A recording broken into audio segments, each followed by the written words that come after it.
정은아, 애들 아빠 팔순 준비 때문에 전화했어. 아, 네 어머니, 팔순이 이번 주죠? 그래, 우리 가족끼리 조용하게 식사라도 하려고 하는데 너희는 어떻게 할 거니? 어머니, 사실 그날 제가 좀 어려울 것 같아요. 또 무슨 일이 있니? 그 이 회사에 워크숍이 있어서요. 미리 잡힌 일정이라 빠질 수가 없대요. 그래? 그럼 어쩔 수 없지. 회사 일이니까. 정말 죄송해요, 어머니. 다음에 따로 아버님께 인사드릴게요. 박영자 씨는 올해로 72세가 되었습니다.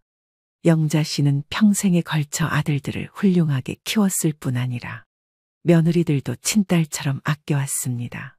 하나같이 어여쁜 며느리들이었지만 그중 큰 며느리 정은 씨에게는 남다른 애정을 쏟았습니다. 15년이라는 긴 세월 동안 정은 씨는 영자 씨를 그렇게 따랐을 뿐 아니라 항상 같은 편이 되어주었기에 영자 씨가 믿고 의지할 수 있었던 겁니다. 그런데 지난주 있었던 일이 영자 씨의 마음을 깊숙이 흔들어 놓았습니다. 남편 팔순을 앞두고 장을 보러 나간 동네 마트에서였습니다.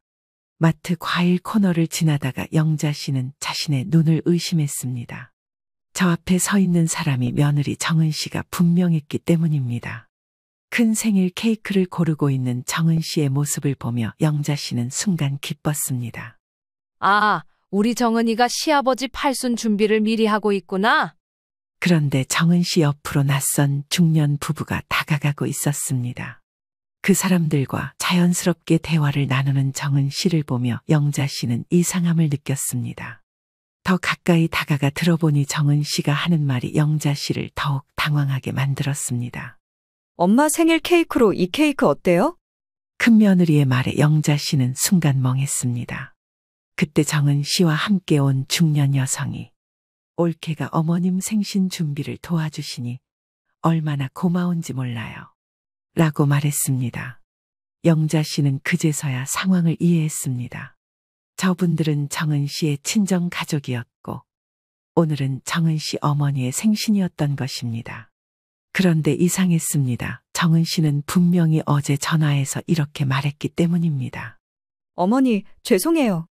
지우가 갑자기 열이 나서 병원에 가봐야 할 것 같아요. 아무래도 내일은 못 갈 것 같아요. 정은 씨가 말한 내일이 바로 오늘이었습니다.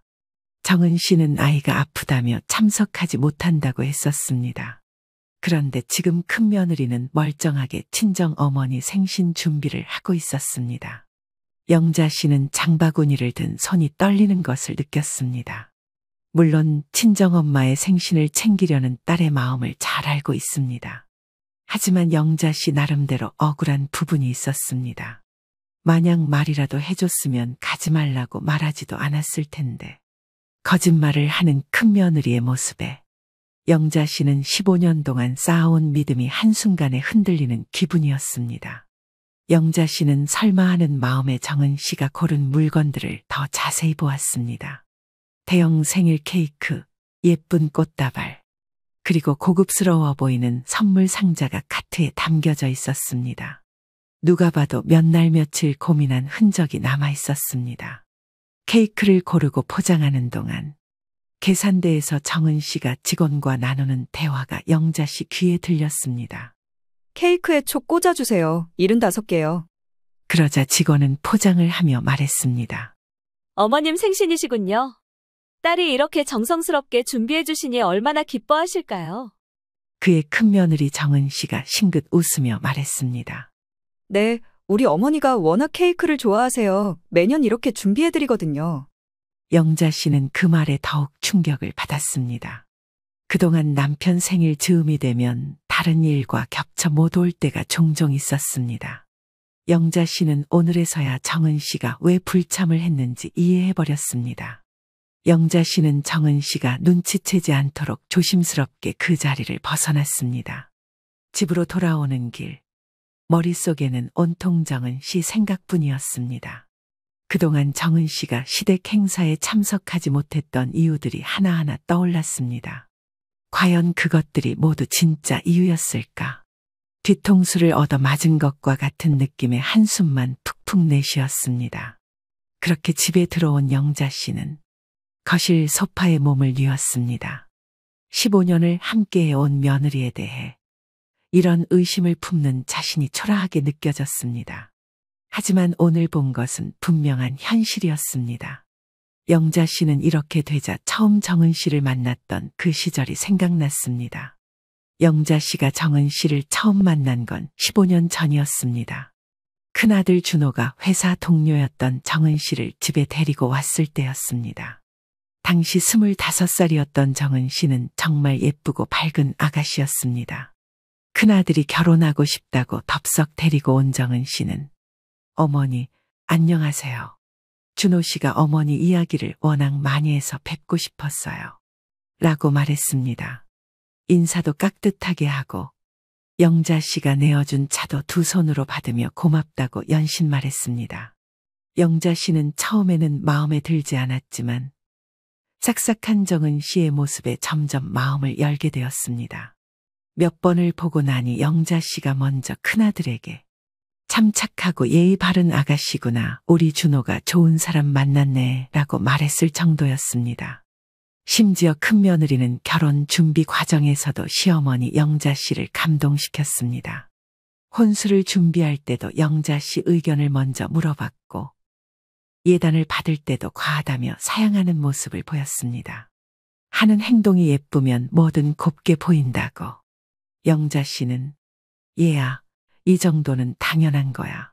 앞으로 친가족처럼 생각하고 지내자라며 거절하는 며느리를 다독였습니다. 그 후 처음 맞이하던 첫 명절도 기억에 남습니다. 정은 씨는 새벽 5시부터 일어나서 차례상을 준비했습니다. 시어머니가 하려고 하면 안 된다며 정성스럽게 모든 걸 챙겼을 정도였습니다. 영자 씨는 그런 정은 씨가 고마웠습니다. 첫째라서 그런지 모든 일에 앞장서고 시댁 어른들께도 항상 정중했습니다. 동네 아주머니들도 영자 씨를 부러워했을 정도였습니다. 그렇게 몇 년 후 영자 씨의 작은 아들 민철이도 결혼을 했습니다. 작은 며느리 미선 씨는 정은 씨와는 다른 스타일이었습니다. 조용하고 차분한 성격이었기에 꼼꼼한 손이 남달랐습니다. 그래서인지 처음엔 정은 씨가 미선 씨를 잘 챙겨줬고 영자 씨는 두 며느리가 서로 잘 지내는 모습을 보며 흐뭇했습니다. 큰 며느리가 작은 며느리를 잘 이끌어주니 집안에 불화가 없어 화목하다는 생각도 들었습니다.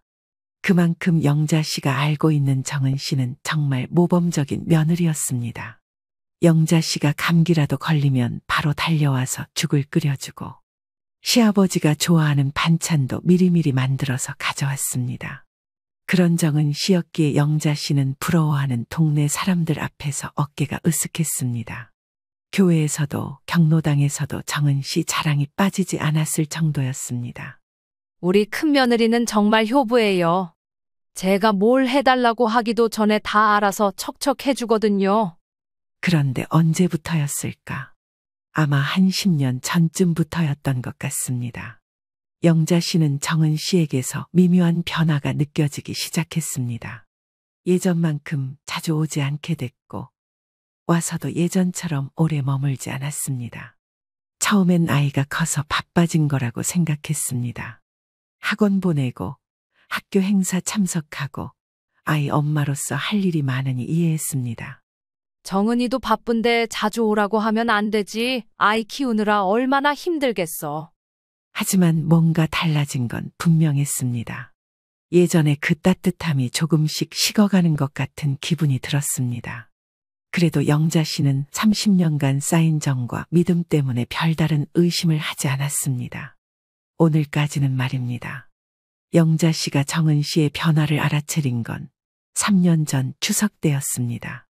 그때까지만 해도 영자 씨는 정은 씨의 달라진 모습을 단순히 바쁜 일상 때문이라고 여겼습니다.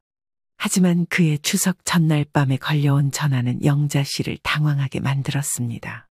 어머니, 죄송해요. 지우가 갑자기 열이 나기 시작했어요. 해열제를 먹여도 잘 안 떨어져서요. 어머, 큰일이네. 그럼 빨리 병원에 가봐야지. 추석은 걱정하지 말고 아이부터 챙겨. 네, 어머니. 정말 죄송해요. 차례상 준비는 동서가 도와드릴 거예요. 영자 씨는 갑자기 열이 난다고 하는 손자 걱정이 앞섰습니다. 추석이고 뭐고 아이가 아프면 당연히 그게 우선이 되는 게 맞았습니다. 그래서 영자 씨는 다음 날 새벽부터 작은 며느리 미선 씨와 함께 차례상을 준비했습니다. 미선 씨는 해야 할 일이 늘어났기에 평소보다 더 부지런히 움직였습니다. 어머니, 제가 더 도와드릴게요. 형님이 없으니까 제가 해야죠. 고맙다. 미선아, 너 혼자 고생이 많네. 아니에요. 형님도 아이 때문에 얼마나 마음 졸이실까요? 차례를 지내고 나서 영자 씨는 정은 씨에게 안부 전화를 걸었습니다. 손자 상태는 어떤지 궁금했기 때문입니다. 정은아, 지후 어떠니? 열은 좀 떨어졌니? 네, 어머니 많이 나아졌어요. 추석인데 참석 못해서 정말 죄송해요.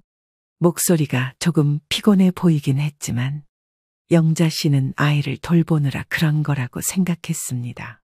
그런데 며칠 후 마트에 갔다가 집으로 가던 영자 씨는 우연히 만난 앞집 아줌마로부터 이상한 이야기를 들었습니다. 갑자기 영자 씨를 부르더니 영자야, 추석 때 너희 큰며느리 어디 갔니? 아이가 아파서 못 왔어. 영자 씨의 말에 앞집 아줌마는 고개를 갸웃하며 말했습니다. 그래? 그런데 추석 당일에 마트에서 봤는데 온 가족이 나들이 옷 입고 나가는 거 내가 분명히 봤어.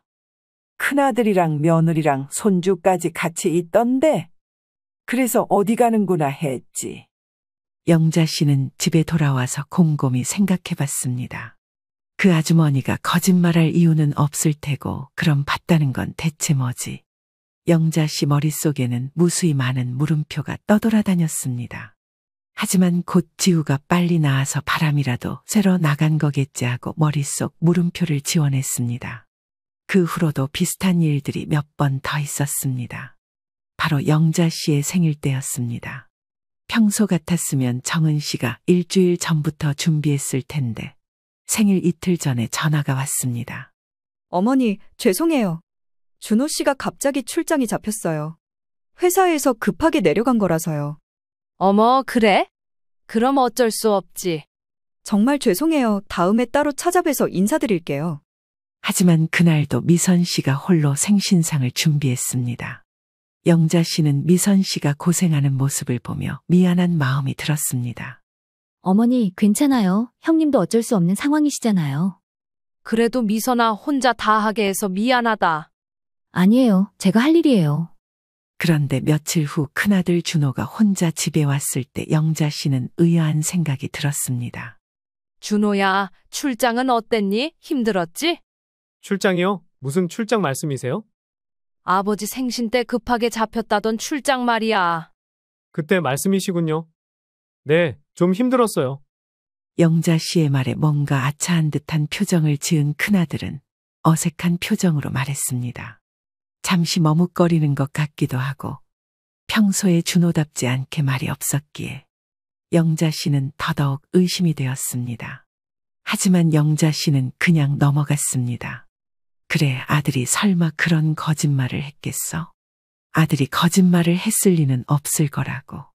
그렇게 의심의 싹을 잘라냈습니다. 그런데 그 후로도 그리고 지금까지 이런 일이 반복되자 의심의 싹이 다시 한번 자라났습니다. 영자 씨는 혼자 있을 때면 이런 생각을 하게 됐습니다. 정은이가 우리를 부담스러워하나? 아니면 정말 바쁜 건가?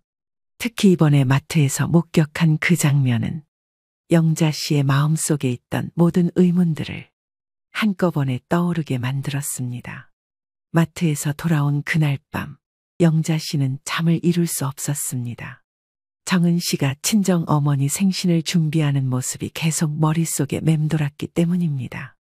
그렇게 정성스럽고 계획적으로 준비하는 모습을 보니 큰며느리가 시댁 행사 참여를 일부러 안 한다는 생각이 들었습니다. 며칠 후 영자 씨는 작은 며느리 미선 씨와 함께 시장을 보게 되었습니다. 그런데 평소보다 얼굴색도 어둡고 말수가 적은 작은 며느리에 영자 씨는 망설이다 물었습니다. 미선아, 뭘 그렇게 생각하니? 얼굴이 어둡네. 아니에요, 어머니. 그냥 요즘 좀 피곤해서요. 피곤하긴 뭐가 피곤해. 형님이 안 와서 네가 혼자 고생하는 거 아니니? 그런 건 아니에요. 제가 할 일이니까요. 하지만 영자 씨는 미선 씨의 진심을 읽을 수 있었습니다. 큰 며느리가 안 오는 일이 많아지면서 미선 씨 혼자서 모든 집안일을 떠안고 있었기 때문입니다. 미선아, 솔직히 말해봐. 큰애가 요즘 너무 안 오는 거 아니니? 어머니, 형님도 바쁘시잖아요. 지우도 크면서 학원도 많이 보내시고. 바쁘긴 해도 가족 모임은 나와야 하는 거 아니겠어? 미선 씨는 잠시 망설이더니 조심스럽게 입을 열었습니다. 사실은 형님이 친정 일정이랑 겹칠 때가 좀 있는 것 같아요. 친정 일정? 네, 지우가 한 번은 그러더라고요. 외할머니 댁에 갈 일이 있어서 할머니 댁은 못 간다고. 영자 씨는 그 말에 가슴이 철렁했습니다. 혹시나 했던 의심이 조금씩 확신으로 바뀌어가고 있었습니다. 그럼 지후가 그런 말을 한 게 한두 번이 아니라는 거니? 어머니, 제가 괜한 말씀드린 것 같아요. 형님도 양쪽 다 챙기려고 노력하시는 것 같은데. 미선 씨는 영자 씨의 얼굴을 보고는 말끝을 흐렸습니다. 영자 씨는 미선 씨가 더 말하고 싶어도 형님을 나쁘게 말할 수 없어서 참고 있다는 걸 느꼈습니다. 그날 저녁 영자 씨는 남편에게 조심스럽게 물어봤습니다. 여보, 당신은 정은이가 요즘 어떤 것 같아? 그 말에 영자 씨의 남편은 신문을 내려놓으며 말했습니다. 뭐 어떻긴 어때? 바쁘니까 그렇지. 영자 씨는 남편의 반응에 물었습니다. 바쁘긴 해도 너무 안 오는 것 같지 않아? 그러자 남편은 자리에서 일어나며 그러게 말이야. 예전에는 일주일에 한 번씩은 왔는데 요즘은 한 달에 한 번 보기도 어렵네. 하고는 담배를 태우러 나가버렸습니다. 영자 씨는 이 모든 이상함이 혼자만의 생각이 아니라는 걸 확인하고 나자 더욱 복잡한 마음이 들었습니다. 며칠 후 교회에 갔다가 집에 돌아오던 영자 씨는 아들 준호로부터 문자 하나를 받았습니다. 어머니, 이번 주말 가족 모임은 정은이가 몸이 안 좋아서 못 갈 것 같아요. 죄송합니다. 또 몸이 안 좋다는 핑계였습니다. 영자 씨는 문득 궁금해졌습니다. 정은 씨가 친정에 갈 때도 이렇게 자주 아플까? 다음 날 영자 씨는 용기를 내서 준호에게 전화를 걸었습니다. 준호야, 정은이 많이 아프니? 아, 네, 요즘 컨디션이 좀 안 좋아요. 그래? 그럼 병원은 가봤니? 아, 네, 감기 기운 같은 거라서. 준호의 목소리에 확신이 없었습니다. 영자 씨는 더 물어보고 싶었지만 참았습니다. 그럼 푹 쉬라고 해라. 무리하지 말고. 네, 어머니. 전화를 끊고 나서 영자 씨는 깊은 한숨을 내쉬었습니다. 아들마저 어색하게 대답하는 걸 보니 뭔가 숨기는 게 있는 것 같았습니다. 그날 오후 영자 씨는 갑갑한 마음에 아파트 단지를 돌며 산책을 하고 있었습니다. 정처 없이 걷다 보니 옆 동네까지 넘어오게 되었습니다. 이웃 동네에는 준호의 처가, 즉 사돈네가 살고 있었기에 저절로 시선이 옮겨졌습니다. 이제 집으로 돌아가야지 하고 생각하던 그때 저 멀리서 익숙한 차가 보였습니다. 바로 큰아들 준호의 차였습니다. 영자 씨는 반가운 마음에 손을 흔들려다가 흠칫 동작을 멈추었습니다. 차에서 내리는 큰며느리 정은 씨의 모습이 보였는데 전혀 아파 보이지 않았기 때문입니다. 오히려 평소보다 단정하게 옷을 차려입고 있었습니다. 정은 씨는 뒷좌석에서 큰 쇼핑백 여러 개를 꺼내더니 지후와 함께 다른 아파트 동으로 들어갔습니다. 영자 씨는 그제서야 큰아들 내외의 속마음을 알게 되었습니다. 왜 그렇게 영자 씨 집에는 안 왔는지, 못 온다고 했을 때 동네에는 왜 모습이 보였는지 모든 퍼즐이 맞춰지는 것 같았습니다. 정은 씨는 시댁 일정이 있는 날 일부러 친정 일정을 잡고 있었던 것입니다. 그날 밤 영자 씨는 오랫동안 잠들지 못했습니다. 아파트 단지에서 본 큰며느리의 모습이 계속 떠올랐기 때문입니다. 분명히 아프다고 했는데 너무도 멀쩡해 보였고 쇼핑백을 들고 다른 집으로 향하는 모습은 영락없이 손님으로 방문하는 모습이었습니다. 다음 날 아침 영자 씨는 평소보다 일찍 둘째 며느리에게 전화를 걸었습니다. 미선아, 혹시 시간 있으면 잠깐 올 수 있니? 네, 어머니 무슨 일 있으세요? 아니야, 그냥 얘기 좀 하고 싶어서. 1시간 후 둘째 며느리가 집으로 찾아왔습니다. 영자 씨는 미선 씨와 차를 마시며 조심스럽게 말을 꺼냈습니다. 미선아, 내가 이상한 걸 물어봐도 기분 나빠하지 말아라. 네, 어머니, 뭐든지 말씀하세요.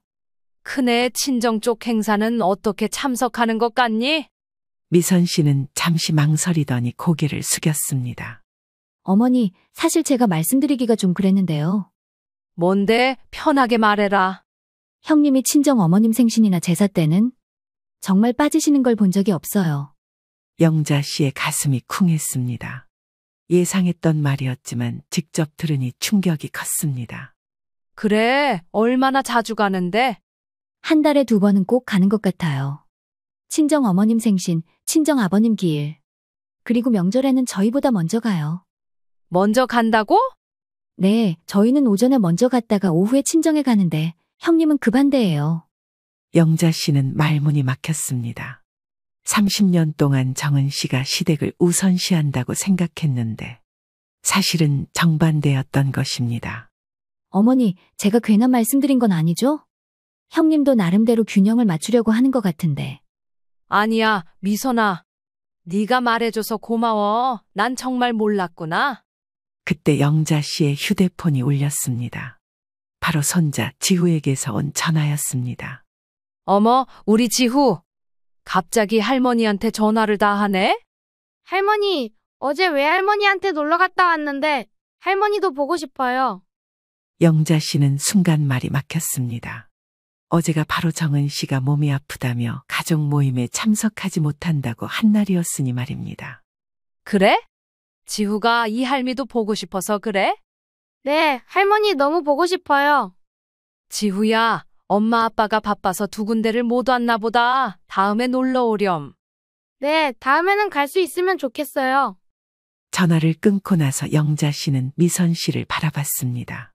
미선 씨도 지후의 말을 다 들었기에 어떻게 반응해야 할지 모르는 표정이었습니다. 어머니. 미선아, 너도 들었지? 지후가 하는 말. 네, 어머니, 정말 죄송해요. 제가 미리 말씀드렸어야 했는데. 아니야, 너한테 미안한 건 나야. 큰애 때문에 내가 얼마나 고생했을까. 미선 씨는 눈물을 글썽이며 고개를 저었습니다. 저는 괜찮아요. 다만 어머니가 상처받으실까봐 걱정돼요. 그때 영자 씨는 또 하나의 중요한 사실을 떠올렸습니다. 지난달 준호가 혼자 왔을 때 했던 말이었습니다.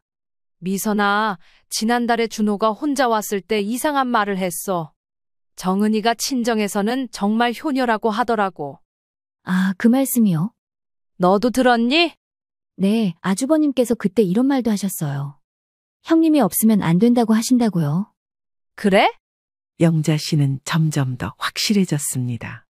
정은 씨에게는 친정이 시댁보다 훨씬 중요한 존재였던 것입니다. 그동안 영자 씨가 정성껏 챙겨줬던 모든 것들이 정은 씨에게는 그저 의무였을 뿐이었구나 하는 생각이 들었습니다. 미선아, 솔직히 말해봐. 큰애가 우리 집에 올 때와 친정에 갈 때 표정이 다르니? 미선 씨는 한참을 망설이더니 작은 목소리로 대답했습니다. 네, 친정 얘기할 때가 훨씬 밝으세요. 그렇구나. 어머니, 제가 너무 나쁜 말 한 것 같아요. 아니야, 사실을 말해준 거잖아. 나도 이제 알아야 할 때가 됐어. 영자 씨는 그날 오후 혼자 많은 생각을 했습니다. 15년 동안 자신이 믿어왔던 것들이 하나씩 무너지는 기분이었습니다. 정은 씨가 나쁜 사람이라는 게 아니었습니다. 다만 영자 씨가 생각했던 것과는 다른 사람이었던 것입니다. 저녁 무렵 영자 씨는 결심했습니다. 이제는 진실을 정확히 확인해야 할 때라고 말입니다. 남편 팔순이 코앞이었기에 또다시 핑계를 대고 빠질 정은 씨의 모습이 눈에 선했기에 그 날을 기다렸습니다. 드디어 남편 팔순잔치로부터 이틀 전이 되었습니다. 영자 씨는 마음을 단단히 먹고 정은 씨에게 직접 전화를 걸었습니다. 정은아, 애들 아빠 팔순 준비 때문에 전화했어. 아, 네 어머니, 팔순이 이번 주죠?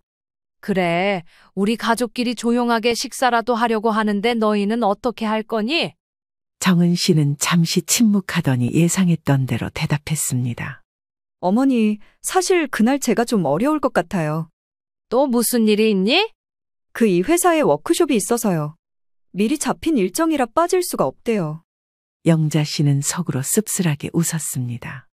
그래? 그럼 어쩔 수 없지. 회사 일이니까. 정말 죄송해요, 어머니. 다음에 따로 아버님께 인사드릴게요. 그래, 알겠다. 전화를 끊고 나서 영자 씨는 바로 준호에게 연락했습니다. 준호야, 이번 주에 회사 워크숍이 있다며? 워크숍이요? 언제 말씀이세요? 아버지 팔순 날 말이야. 정은이가 그러던데. 아, 네. 맞아요. 갑자기 잡힌 일정이라서요. 목소리에 확신이 없었습니다. 하지만 영자 씨는 더 이상 묻지 않았습니다. 이미 답을 알고 있었으니 말입니다. 전화를 끊은 영자 씨는 이 허한 마음을 어찌해야 할까 생각하며 산책을 했습니다. 아이들에게 뭐라고 말하고는 싶었지만 그럴 수 없는 이 현실이 가슴 아팠습니다. 그런데 길을 걸을 때 학교에 다녀오던 손주 지우를 마주하게 되었습니다. 지우는 저번에 마트에서 보았던 큰며느리 친정 식구와 있었습니다. 친정 식구는 큰며느리와 전화를 하는 것인지 이런저런 근황을 나누고 있었습니다. 그런데 그런데 정은아, 시댁은 어떻게 하니? 하고 묻는 소리가 들렸습니다. 그러고는 회사 일 때문에 못 간다고 했다고? 잘했네. 어머님 모시고 여행 가는데 날이 겹쳐서 고민했잖아. 영자 씨는 그 말을 듣고 충격을 받았습니다. 팔순에 못 오는 이유가 친정 식구 여행이라는 거에 가슴이 구멍난 것 같은 느낌을 받았습니다. 후덜덜 떨리는 다리로 겨우 집으로 돌아온 영자 씨는 남편에게 모든 걸 말했습니다. 여보, 정은이가 우리를 어떻게 생각하는지 알겠어. 영자 씨는 그날 밤 많은 생각을 했습니다. 정은 씨를 원망하기보다는 자신이 너무 순진했다는 생각이 들었습니다. 큰며느리에게 너무 많은 것을 줬는데 그 아이에게는 처음부터 시댁이 우선순위가 아니었던 것입니다. 다음 날 아침 영자 씨는 미선 씨에게 전화를 걸었습니다. 미선아, 팔순 준비 우리 둘이서 하자. 네, 어머니. 형님은 정말 못 오시는 거예요? 그래, 바쁘다는데 어쩔 수 없지. 그럼 제가 더 열심히 준비할게요. 고맙다. 네가 있어서 든든해. 영자 씨는 이제 무엇을 해야 할지 알겠다는 생각이 들었습니다. 15년간 잘못 알고 있었던 것들을 바로잡을 때가 온 것 같았습니다. 드디어 남편 팔순 당일이 되었습니다. 영자 씨는 새벽부터 일어나서 미선 씨와 함께 정성껏 상을 차렸습니다. 예상대로 정은 씨에게서는 아무 연락이 없었습니다. 어머니, 상차림 정말 멋있어요. 아버님이 좋아하실 것 같아요. 미선이 네 덕분이야. 너 혼자 이렇게 고생시켜서 미안하다.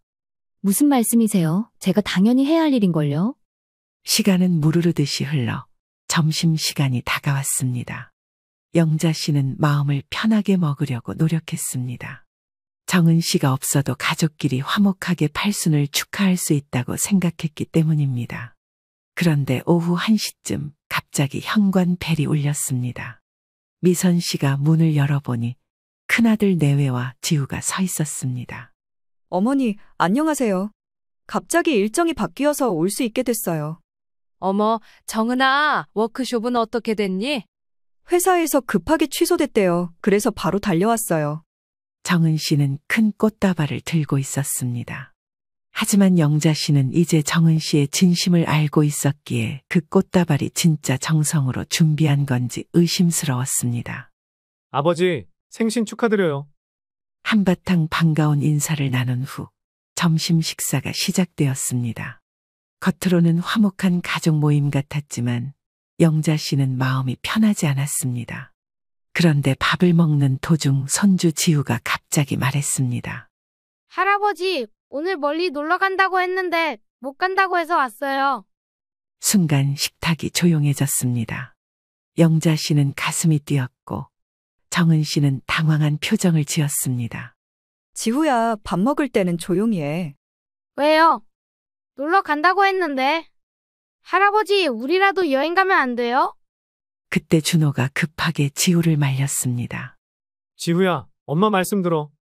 하지만 지우는 멈추지 않았습니다. 엄마, 나도 여행 가고 싶어요. 영자 씨는 정은 씨를 바라봤습니다. 정은 씨의 얼굴은 이미 새하얗게 변해 있었습니다. 정은아, 지후가 무슨 말을 하는 거니? 그게 영자 씨는 정은 씨의 거짓말을 듣고 있을 수 없었습니다.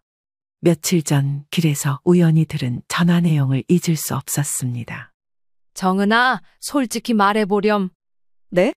무슨 말씀이세요? 네가 진짜 가고 싶은 곳이 어디인지 말이야. 정은 씨는 말문이 막혔습니다. 미선 씨도 숨을 죽이고 있었고 준호는 어쩔 줄 몰라 했습니다. 너한테는 친정 행사가 더 중요한 거 아니니? 어머니, 무슨 말씀을? 며칠 전에 산책하다가 들었다. 우리한테는 회사 일이라고 말해놨다고 하는 거 말이야. 영자 씨의 말에 정은 씨는 완전히 당황한 얼굴을 했습니다. 그리고 영자 씨의 말에 큰아들 준호도 놀란 표정이었습니다. 15년을 지켜봤는데 진심이 뭔지 모르겠니? 네가 언제부터 시댁보다 친정을 더 우선시했는지 다 안다. 미선 씨가 조심스럽게 말했습니다.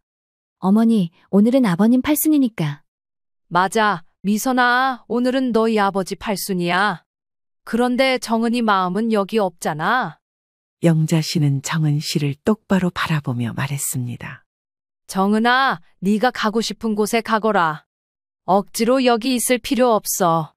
어머니, 나도 이제 알겠다. 30년 동안 내가 너무 순진했구나. 네가 진짜 원하는 게 뭔지 몰랐어.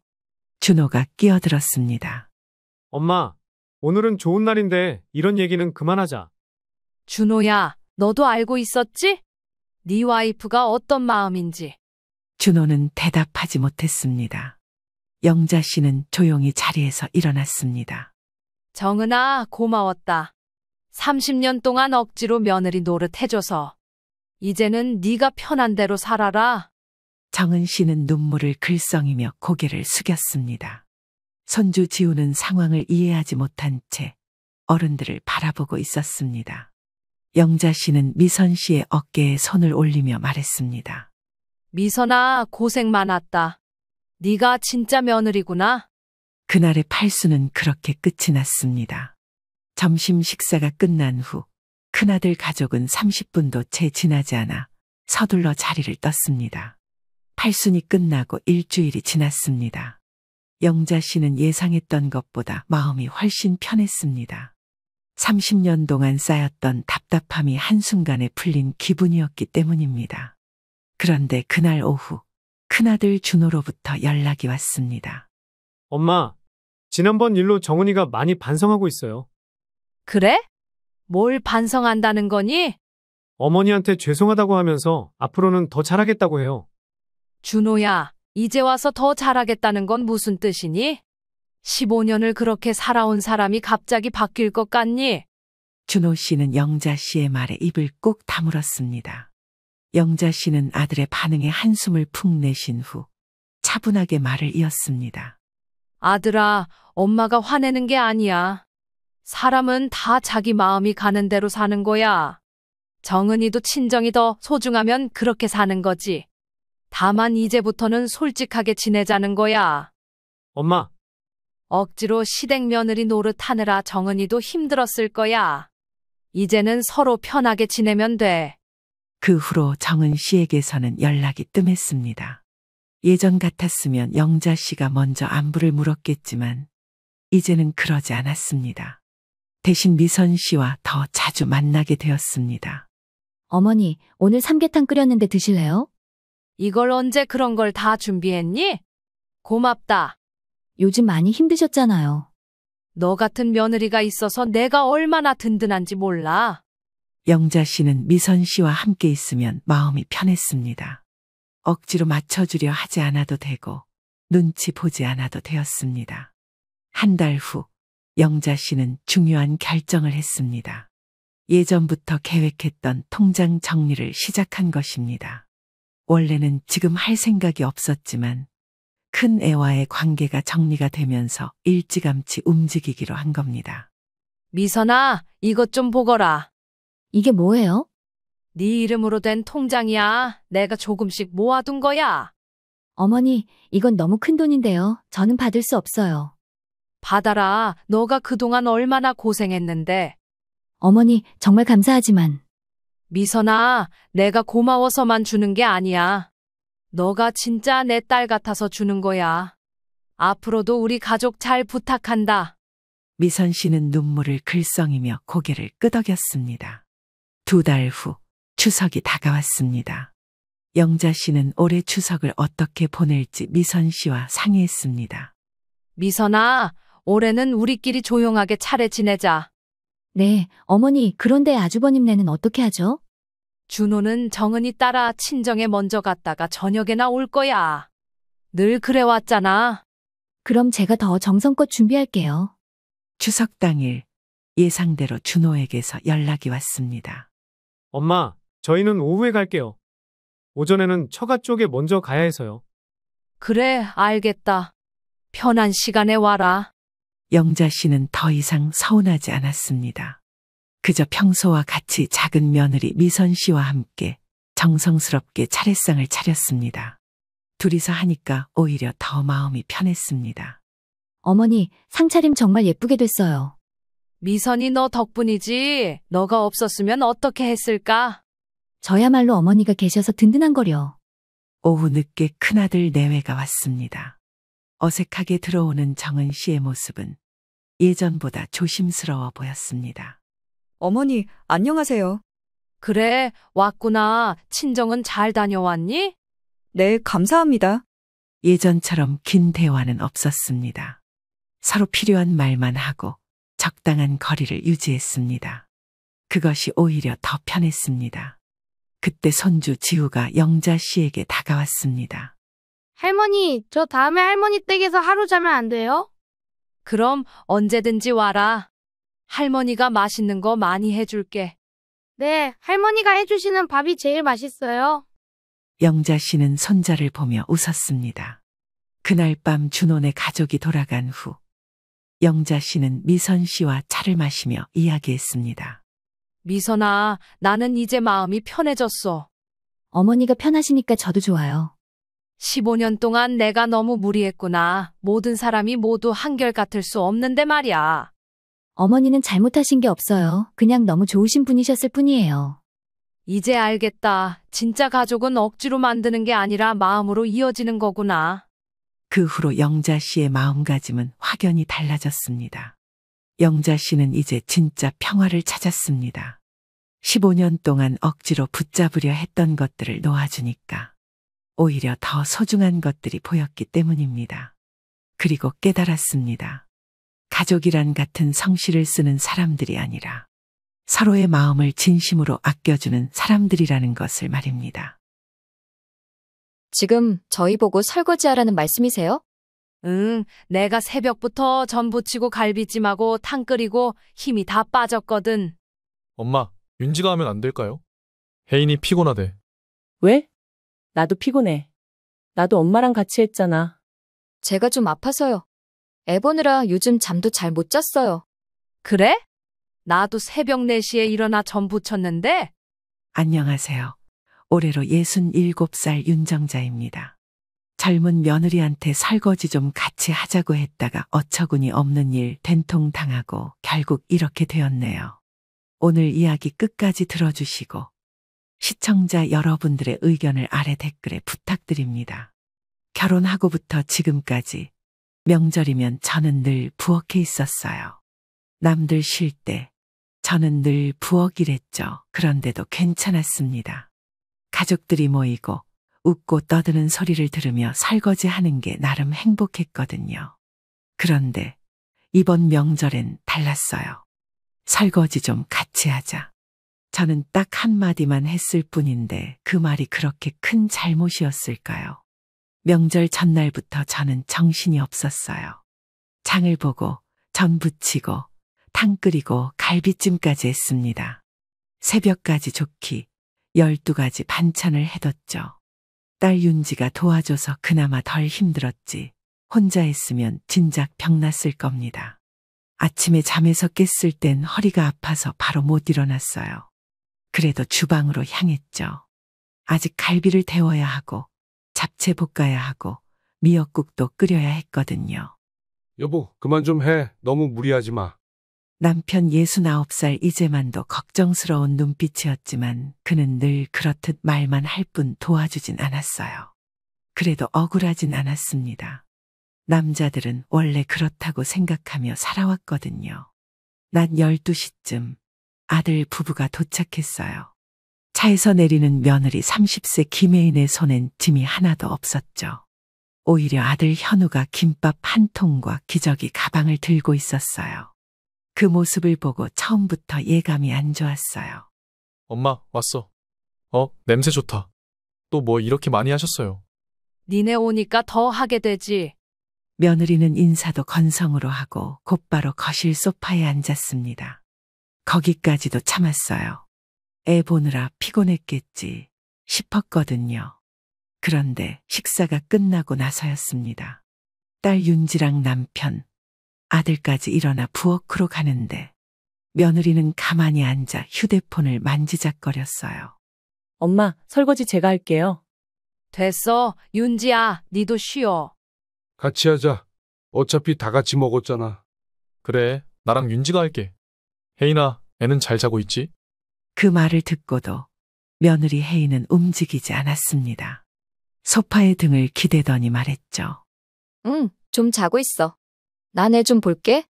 저는 그때 살짝 돌아섰습니다. 안방에 자는 아이는 베개 옆에 뉘어져 꼼짝도 안 하고 있었거든요. 굳이 안아줄 일도 없는데 그런 생각이 들었어요. 딱 그 순간 마음속에 뭔가가 와르르 무너졌습니다. 작은 말이지만 그 말이 입 밖으로 튀어나왔습니다. 설거지 좀 같이 하자. 혜인아, 아무리 애가 있어도 음식 먹었으면 같이 좀 치워야지. 정적이 흘렀습니다. 혜인의 얼굴이 굳었고 아들 현우는 그 표정을 보며 눈치를 살폈어요. 저 지금 무시하시는 거예요? 아니, 무시가 아니라 그냥 다 같이 했으면 좋겠다는 얘기지. 혜인아, 엄마가 그런 뜻으로 한 말은 아니고. 그럼 어떤 뜻이에요? 설거지 안 했다고 나무라는 거잖아요. 저는 손님 아닌가요? 순간 피가 거꾸로 솟았습니다. 며느리한테 손님이라는 말까지 들을 줄은 몰랐어요. 언제까지 손님일래? 결혼한 지 벌써 3년이야. 이젠 가족이지. 가족이면 존중해 주셨어야죠. 저도 명절 힘든데 왜 늘 저한테만 요구하세요? 욕을하뇨. 그동안 저는 아무 말도 안 했어요. 매번 앉아만 있는 혜인을 봐도 요즘 세대는 다르다며 넘겼어요. 그래도 오늘은 참을 수가 없었어요. 식사 준비는 나 혼자 다 하고 치우는 것도 도맡아야 한다면 그게 가족입니까? 하녀죠. 하지만 그렇게 말할 수도 없었어요. 그저 웃음기 없는 얼굴로 식탁에 남은 그릇을 바라볼 뿐이었죠. 혜인아, 그만해. 그냥 내가 할게. 아니, 난 갈래. 나 이런 대접 받으려고 결혼한 거 아니야. 잠깐, 가다니 그게 무슨 소리야? 짐 싸서 친정 갈 거예요. 너무 불쾌해요. 혜인은 벌떡 일어나 방으로 들어갔고 아들은 그 뒤를 쫓아갔어요. 이게 뭐라고, 설거지 하나가 뭐라고. 가슴이 턱 막혔습니다. 잠시 뒤 아들은 현관문 앞에 서서 말했어요. 엄마, 며칠만 있을게요. 혜인이 기분 좀 풀리면 얘기해요. 이게 말이 되니? 명절날 네가 집을 나가? 엄마도 좀 생각해보세요. 문이 닫히는 소리가 제 귀엔 천둥처럼 울렸습니다. 저는 그 자리에 한참을 서 있었어요. 주방에 남겨진 그릇들 그리고 명절을 준비하느라 부풀었던 마음이 순식간에 찬물처럼 식어버렸습니다. 그날 저녁 저는 밥도 먹지 못하고 혼자 그릇을 치웠어요. 딸 윤지와 남편이 도와주긴 했지만 마음은 이미 무너진 뒤였어요. 그 일이 시작이었습니다. 저희 가족이 멀어지기 시작한 딱 한마디. 설거지 좀 같이 하자. 그 말을 후회하진 않습니다.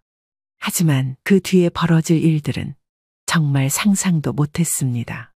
며느리가 짐 싸 들고 나간 뒤 집안은 고요했습니다. 명절 아침이 그렇게 조용했던 적은 없었어요. 딸 윤지와 남편만이 남았고 그 많던 음식도 입맛이 떨어져 그냥 냉장고에 넣어뒀습니다. 저는 조용히 식탁 정리를 시작했어요. 마음은 무거웠고 눈앞이 뿌얘졌죠. 그런데 그런 제 옆에 와서 딸 윤지가 조심스레 말했어요. 엄마, 제가 할게요. 엄마 너무 피곤해 보여요. 됐다. 네가 뭔 죄냐. 괜히 며느리 눈치만 봤잖아. 아니에요, 그런 거. 그냥 가족이니까 하는 거죠. 그 말이 그렇게 울컥할 줄은 몰랐습니다. 며느리에게선 들어본 적 없는 말이었거든요. 가족이니까 당연히 하는 거라니. 그 평범한 말이 그렇게 고맙고 뭉클할 줄 몰랐습니다. 윤지는 부엌으로 가서 말없이 식기세척기를 돌렸습니다.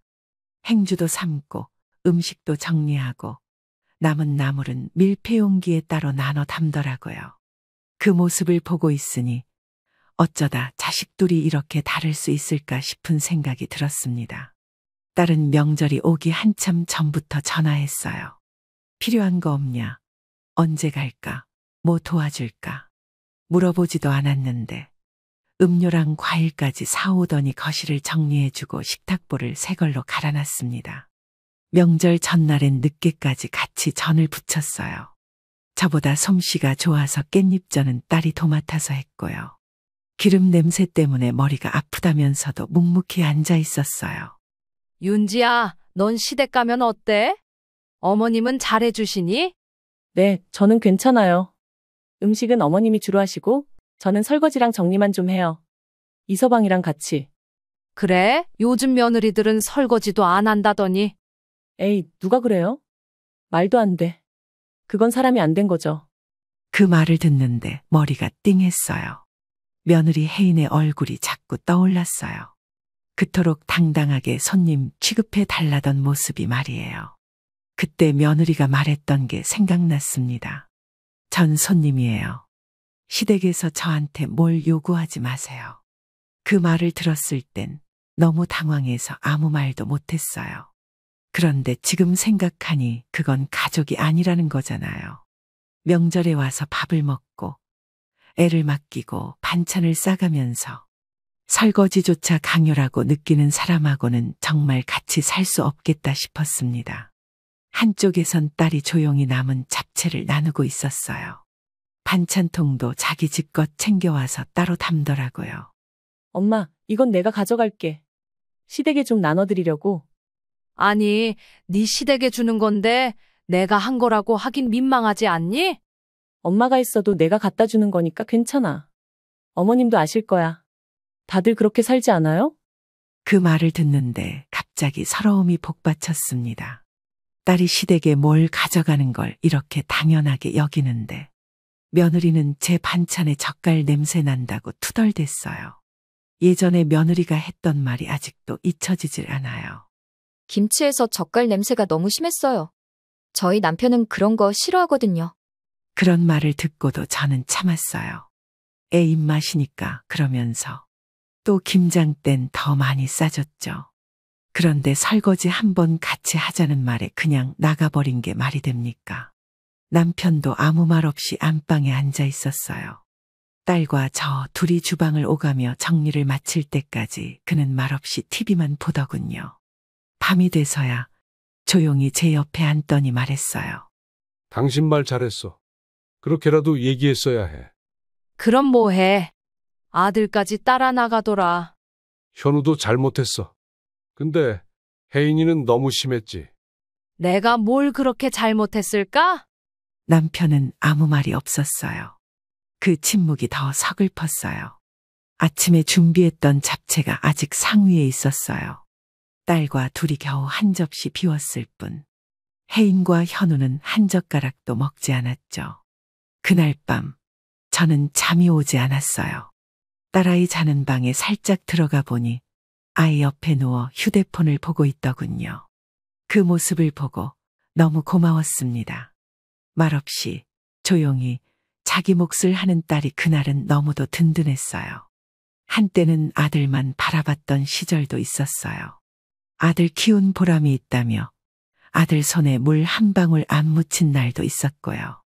그런데 이제 보니 그게 잘못이었어요.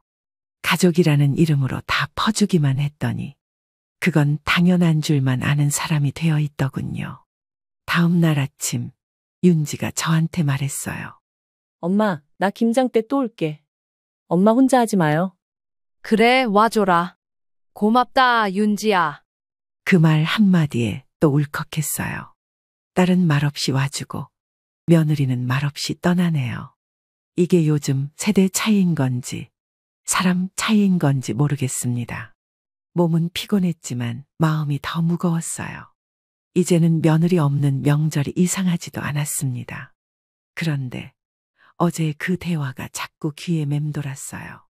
설거지 좀 같이 하자. 그 한마디가 뭐가 그리 큰 잘못이었는지 계속 스스로를 되묻게 되더라고요.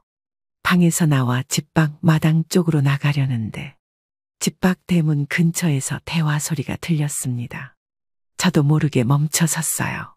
아들과 며느리가 집에 들어오기 전 집 대문 밖에서 대화를 나누는 것 같았습니다. 아들과 며느리의 대화가 흘러나오고 있었습니다. 그냥 무슨 얘기를 하나 싶어 귀를 기울였죠. 아직도 이해가 안 돼. 도대체 왜 나한테 그런 식으로 말을 하는 거야? 그냥 엄마도 너무 피곤했겠지. 말투가 좀 그랬던 건 알겠는데. 설거지 얘기잖아. 나더러 치우라는 말이잖아. 우리 엄마는 나한테 그런 말 한 적도 없어. 그 말을 듣는데 가슴이 콱 막혔어요. 본인 엄마는 안 시켰으니 시어머니도 시키면 안 된다. 이게 요즘 며느리들의 생각인가 싶었습니다. 내가 집에서 하는 것도 아니고 시댁 와서까지 그런 취급받고 싶진 않아? 그래도 혜인아, 가족끼리 서로 좀 돕는 거잖아. 나도 같이 하려고 했고. 그럼 당신이 하든가. 나까지 왜 그걸 해야 되냐고. 명절이면 시댁만 오는 것도 억울한데. 그 순간 확실히 알게 됐어요. 이 애는 처음부터 가족이라 생각한 적이 없구나. 그냥 남편의 집에 오는 거였고 의무라 생각했던 거였죠. 나도 솔직히 애 데리고 시댁 오는 거 너무 피곤해. 그 시간에 차라리 내 엄마랑 쉬고 싶지. 그건 알지. 근데 엄마가 애 봐주기도 하니까 그건 고맙잖아. 고마워? 나 그거 대가 치르고 있어. 나한테 기대하는 거 있잖아. 애 맡겨줬으니 설거지 하라는 거지. 저는 말문이 막혔어요. 고작 내가 애 봐준 게 대가를 바라는 행동이었나. 정말 그렇게 느꼈다면 제가 얼마나 비참했겠어요. 저는 더는 들을 수 없어 조용히 뒷걸음쳤습니다. 부엌으로 가서 물을 한 잔 마시는데 남편이 조용히 들어왔어요. 무슨 일 있어? 아니야, 별일 없어. 당신 표정이 안 좋은데 혹시 무슨 얘기 들었어? 저는 말하지 않았어요. 그 얘기를 하면 더 서러워질까 봐요. 그냥 가슴 한쪽에 꾹 눌러 담고 고개를 저었어요. 그날은 결국 아들 며느리는 집에 들어오지도 않았고 더 이상 아무도 연락이 없었어요. 아들도 며느리도 문자 한 통 없었어요. 하긴 나간 사람이 먼저 사과하는 건 드문 일이죠. 오후가 되자 딸 윤지가 다시 나왔어요. 주방 정리를 도와주던 딸은 제 얼굴을 유심히 보더니 물었어요. 엄마, 혹시 뭐 들었어요? 응? 뭘? 엄마, 너무 마음 쓰지 마요. 그냥 그 사람 성향이 그런 거예요. 근데 왜 내 아들은 말 한마디를 안 해? 나한텐 사과도 없고. 오빠는 혜인이 눈치 보느라 그래요. 사실 요즘엔 그런 남자들도 많다던데. 딸의 말에 저는 더 깊은 한숨이 나왔어요. 자식 둘 다 키우며 누구 하나 서운하지 않게 하려고 했는데 왜 한쪽은 고맙단 말 한마디 없고 한쪽은 묵묵히 도와주는 걸까요? 이게 부모가 자식에게 기대하면 안 되는 이유인가 싶었어요. 결혼시키면 끝인 줄 알았죠. 근데 아니었어요. 오히려 시작이더라고요. 그날 밤 저는 거실에 앉아 오래도록 불을 끄지 않았어요. 텔레비전도 안 켜고 휴대폰도 내려놓고 그냥 불 꺼진 부엌을 바라보며 앉아 있었어요. 이제 알겠더라고요. 며느리가 말한 손님이라는 말의 뜻을요. 그 애는 저희 집에 온 적은 있지만 한 번도 들어온 적은 없었어요. 그게 전부였습니다. 그리고 더는 받아들이고 싶지 않았습니다. 설거지 얘기를 꺼냈던 그날로부터 딱 일주일이 지났습니다. 그 일 이후로 아들 내외는 연락이 없었고 저도 일부러 전화를 하지 않았어요. 그저 딸 윤지가 몇 번 들러 식사 같이 하면서 제 속을 다독여줬죠. 그런데 추석이 다가오자 아들한테서 연락이 왔습니다. 엄마, 혜인이랑 애 데리고 이번엔 갈게요. 괜찮죠? 그래, 와라. 올 사람 막진 않지. 목소리는 담담했지만 속은 복잡했어요. 이번에도 똑같을까 하는 불안감. 이번엔 바뀌었을까 하는 기대가 뒤섞였죠. 추석 당일 아침부터 일찍 일어나 준비를 했어요. 지난번처럼 딸이 먼저 와서 도와줬고 저는 반찬 수를 절반으로 줄였습니다. 애써 상다리가 휘게 차릴 필요가 없겠더라고요. 점심 무렵 아들 부부가 도착했어요. 아이 손을 잡고 들어오는 현우 그리고 손에 휴대폰을 쥔 채 무표정한 혜인. 인사도 짧게 건네고는 바로 거실 소파에 앉더군요. 익숙한 장면이었지만 여전히 불편했어요. 점심 식사를 하며 별다른 말은 없었어요. 남편은 조용히 밥만 먹었고 딸 윤지는 중간중간 아이를 챙기며 식탁을 정리했습니다. 식사가 끝나자 저는 일부러 숟가락을 내려놓고 말했어요. 이번엔 너희가 치워. 조용하던 식탁에 정적이 흘렀습니다.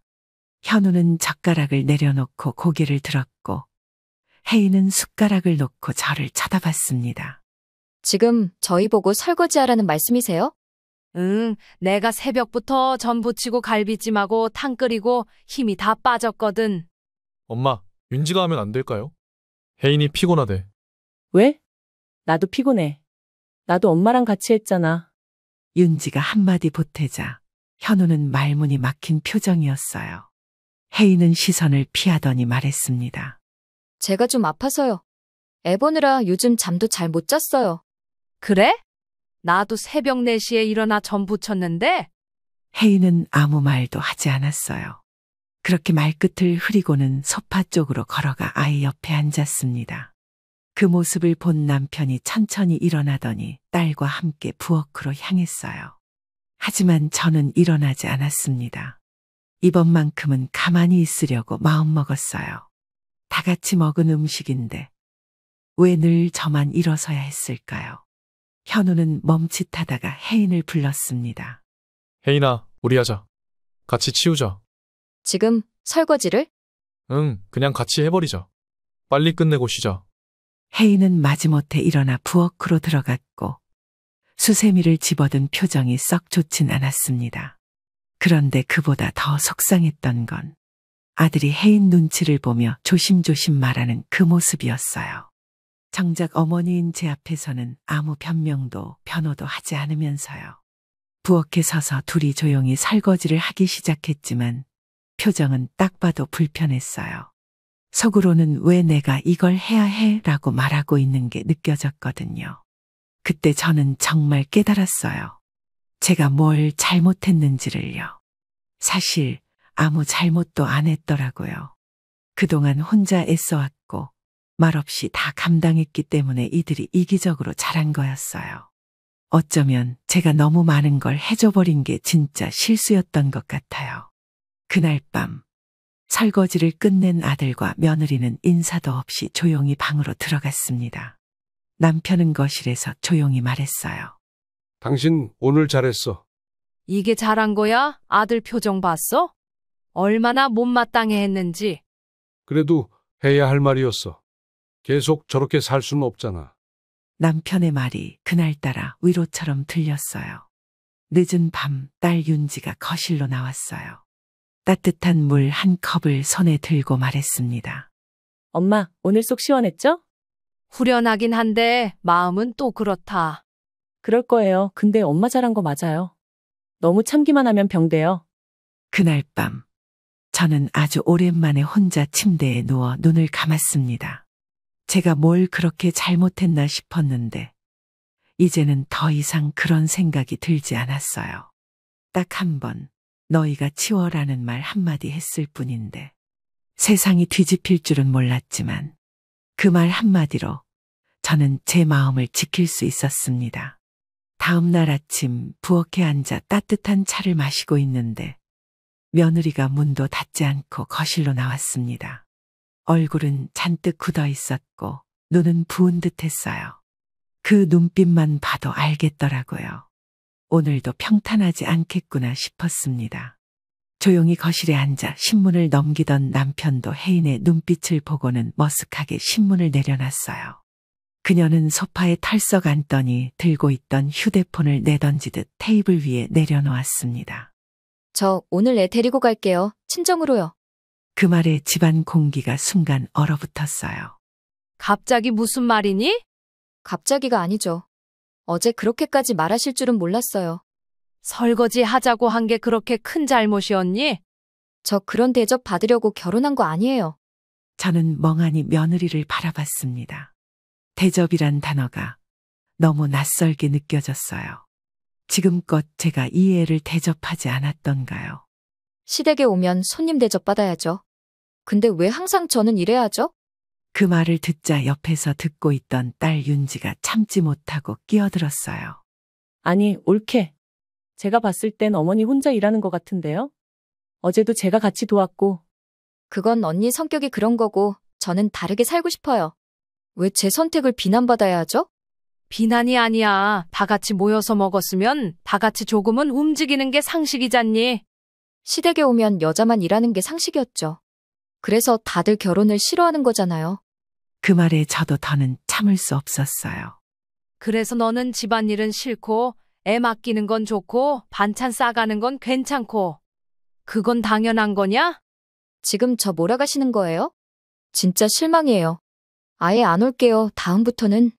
그녀는 자리에서 벌떡 일어났고 방으로 들어가 짐을 챙기기 시작했어요. 아들은 그 뒤를 쫓아갔습니다.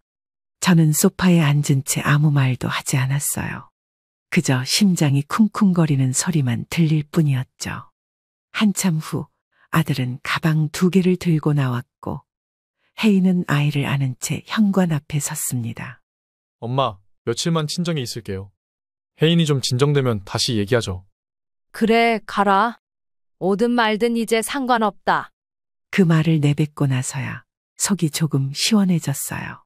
누군가를 붙잡고 말리고 애써 관계를 유지하려고 했던 제가 참 한심하게 느껴졌거든요. 현관문이 닫히고 나서야 딸 윤지가 제 옆에 앉아 말했습니다. 엄마, 그 말 잘하셨어요. 이제 안 붙잡아도 돼요. 저런 사람은 바뀌지 않아요. 현우까지 따라 나갔잖니. 걔는 왜 그럴까? 오빠는 눈치만 보잖아요. 딸의 말에 저는 무릎 위로 손을 올리고 한참을 말없이 있었습니다. 문득 내 아들이 그렇게까지 작아져 있다는 사실이 더 비참하게 느껴졌어요. 남편도 한숨을 내쉬며 말했습니다. 이젠 됐다. 오든 말든 당신 몸부터 챙겨. 그래야겠지. 나도 지쳤어. 솔직히. 그날 이후로 집안은 다시 조용해졌어요. 아이의 웃음소리도 쿵쾅거리며 뛰어다니던 발소리도 사라졌죠. 대신 그 자리에 마음 한가득 허무함이 들어찼어요. 하지만 이상하게도 저는 그 허무함이 싫지 않았어요. 쉴 수 있다는 안도감도 함께 있었거든요. 며느리가 집을 나갔습니다. 그녀가 떠난 집은 조용했고 저는 드디어 제 자리에 앉아 숨을 고를 수 있었습니다. 그날 이후 며느리는 연락이 없었고 아들도 그랬습니다. 정적이 흐른 집안은 오히려 평온했어요. 설거지를 하다 말고 눈물 닦을 일도 없었고 애 보는 사이에 반찬 싸달라 성화 부릴 사람도 없었으니까요. 시간이 조금 흘러 추석이 지나고 한 달쯤 되었을 때 전화벨이 울렸습니다. 아들의 번호였어요. 잠깐 망설이다 전화를 받았죠. 엄마, 잘 지내셨어요? 그냥 그래. 무슨 일 있냐? 그게 혜인이가 일이 좀 생겨서요. 민혁이 좀 봐주실 수 있을까 해서. 이 말이 나올 줄 알았어요. 정적을 깬 건 늘 부탁이었죠. 어머니 잘 지내시냐는 인사는 형식이고 본론은 언제나 아이였어요. 안 돼. 못 봐줘. 갑자기 왜요? 예전엔 봐주셨잖아요. 예전엔 싫지 않았을까 봐준 거고 지금은 싫어서 안 보는 거야. 전화기 너머로 짧은 정적이 흘렀어요. 아들의 당황이 느껴졌어요. 엄마, 너무 서운하게 말씀하시는 거 아니에요? 서운하단 말을 왜 하니? 서운한 건 나야. 너희는 필요할 때만 날 찾잖아. 엄마도 알잖아요. 저희 맞벌이 하느라 힘든 거. 그럼 애를 낳지 말든가. 왜 키우는 책임은 부모한테 넘겨? 그 말에 아들은 더 이상 아무 말도 못했습니다. 잠시 후 어색하게 목소리를 낮추더군요. 알겠어요. 그럼 이번엔 그냥 안 맡길게요. 전화를 끊고 나니 묘한 후련함이 남았어요. 그동안 애 봐준다는 명목으로 얼마나 이용당했는지 그 순간 깨달았거든요. 며칠 뒤 며느리에게서 메시지가 왔습니다. 장문의 문자였어요. 어머님, 너무 서운합니다. 아무리 그래도 애 보는 것까지 끊으시다니. 저도 명절 이후로 상처받아서 안 간 건데. 어머님이 먼저 선을 그으시니 이제 어떻게 해야 할지 모르겠습니다. 그 문자를 읽고 저는 대답하지 않았어요. 요새 젊은 사람들 말 있잖아요. 익십했어요. 대답을 하면 또다시 휘말릴 걸 알았거든요. 하지만 얼마 지나지 않아 전화를 걸어왔습니다. 어머님, 진짜 이렇게까지 하실 거예요? 이렇게까지? 너희가 먼저 그렇게 만들었잖니. 전 그저 제 자존심을 지키고 싶었던 거예요. 그 자존심 지키겠다고 남의 집에서 앉아만 있었던 거냐? 그게 예의니? 어머님은 항상 저를 불편하게 만들어요. 친정처럼 편할 수가 없어요. 그럼 친정에서만 살지 왜 시집은 왔니? 그 순간 며느리는 말문이 막혔어요. 한동안 침묵이 이어지다가 다시 입을 열더군요. 민혁이라도 보게 해주셔야죠. 그 아이는 죄 없잖아요. 맞아, 죄 없어. 그래서 내가 많이 봐줬어. 근데 이제는 안 해. 그럼 민혁이 못 보면 안 보고 사시겠다는 거예요? 그래, 그렇게 살게. 손주 못 본다고 죽는 사람 없더라. 그 말은 제 진심이었어요. 물론 손주는 예쁩니다. 하지만 그 애를 핑계로 부모가 자식을 이용하는 건 다르게 봐야죠. 그날 이후 아들도 며느리도 연락이 없었어요. 그리운 마음이 없었다면 거짓말이겠지만 그보다 더 큰 건 해방감이었어요. 딸은 종종 집에 와서 집안일을 도와줬고 손주도 데리고 와서 같이 밥도 먹고 갔어요. 그 모습 하나만으로도 저는 충분했어요. 정리된 식탁을 보면서 정리가 된 관계도 함께 느껴졌습니다. 제가 왜 이제야 이 말을 했을까요? 명절에 오지 마라, 그리고 애도 맡기지 마라. 이 말은 단순한 감정의 표출이 아니라 내 삶을 지키겠다는 선언이었어요. 겨울이 깊어졌을 무렵 며느리가 마지막으로 집을 나간 지 넉 달쯤 됐습니다. 그동안 단 한 번도 연락 없던 아들이 뜬금없이 다시 전화를 걸어왔어요. 받지 말까 망설였지만 혹시 무슨 일이라도 있나 싶어 받았죠. 엄마, 잘 지내셨어요? 용건만 말해. 인사는 형식이잖아.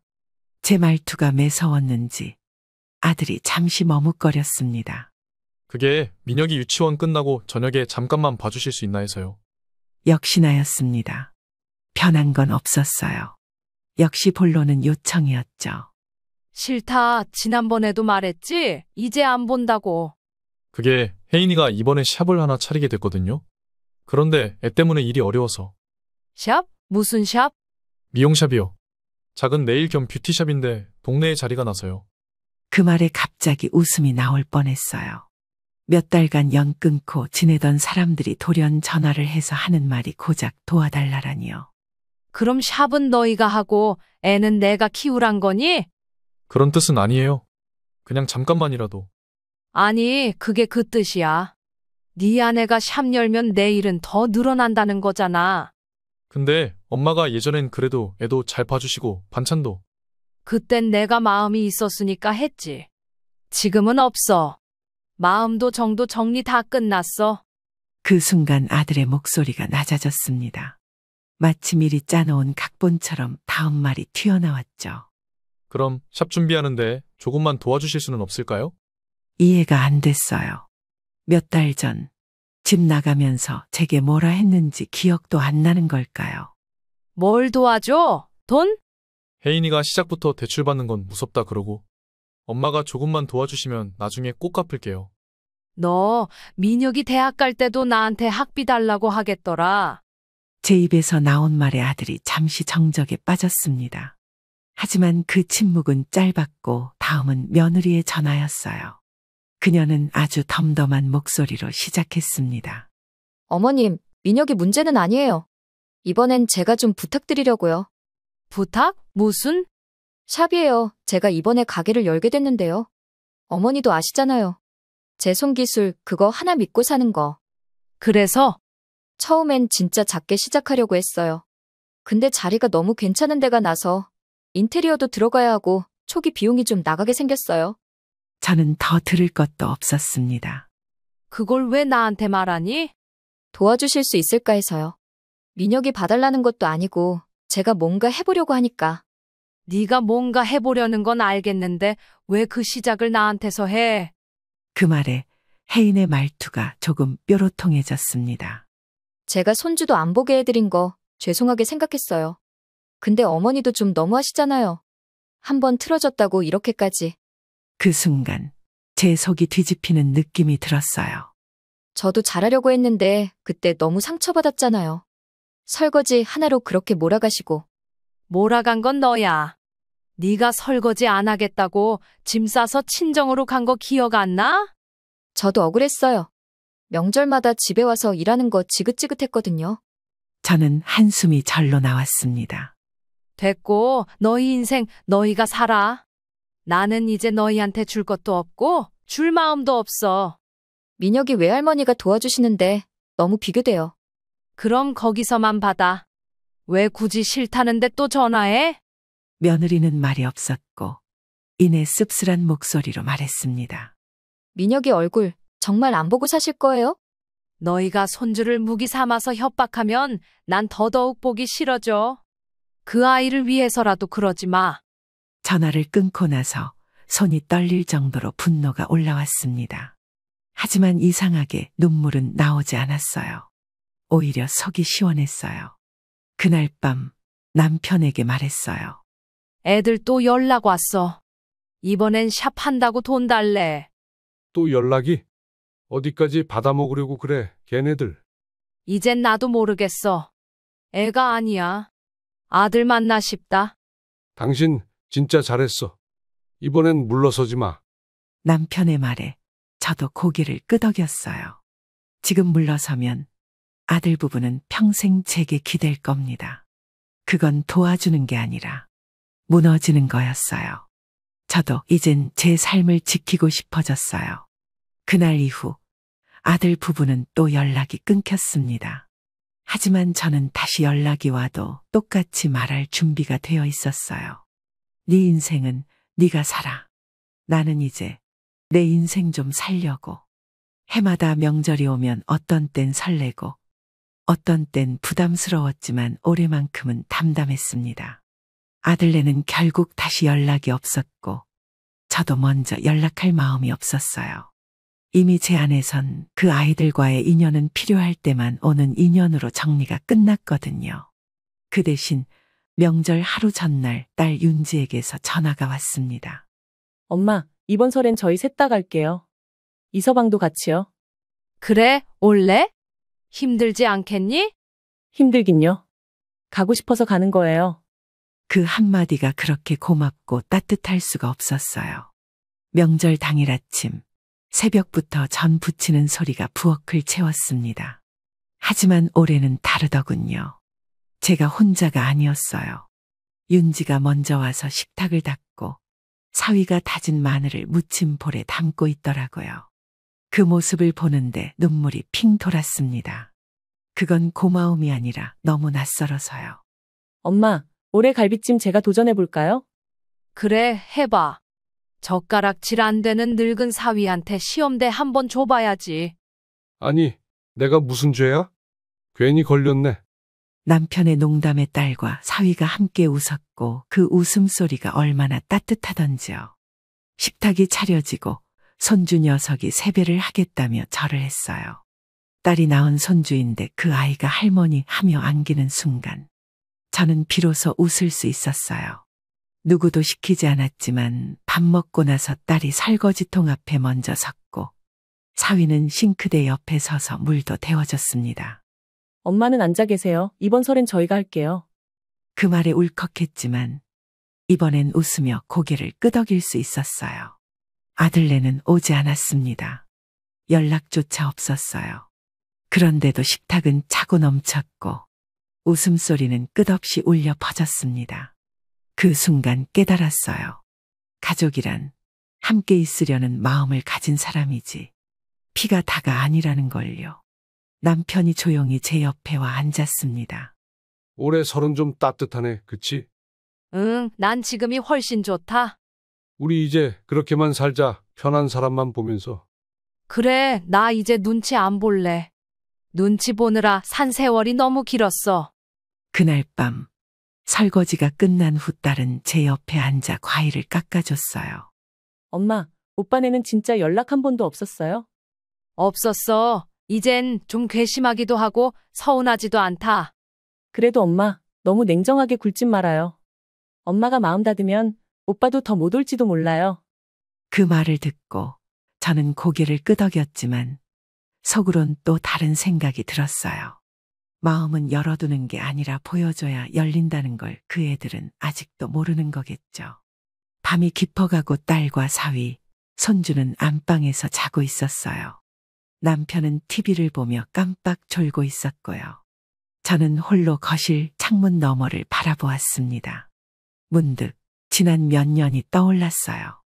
명절마다 부엌을 채우던 연기, 설거지통에 산더미처럼 쌓였던 그릇들, 그리고 아무 말 없이 앉아있던 며느리의 뒷모습. 그 모든 기억이 이제는 그리움도 미움도 아닌 그저 지나간 풍경처럼 느껴졌어요. 저는 참 많이 참고 살았고 그만큼 비워내는데도 시간이 걸렸지만 이제는 조금씩 되돌아오는 기분이에요.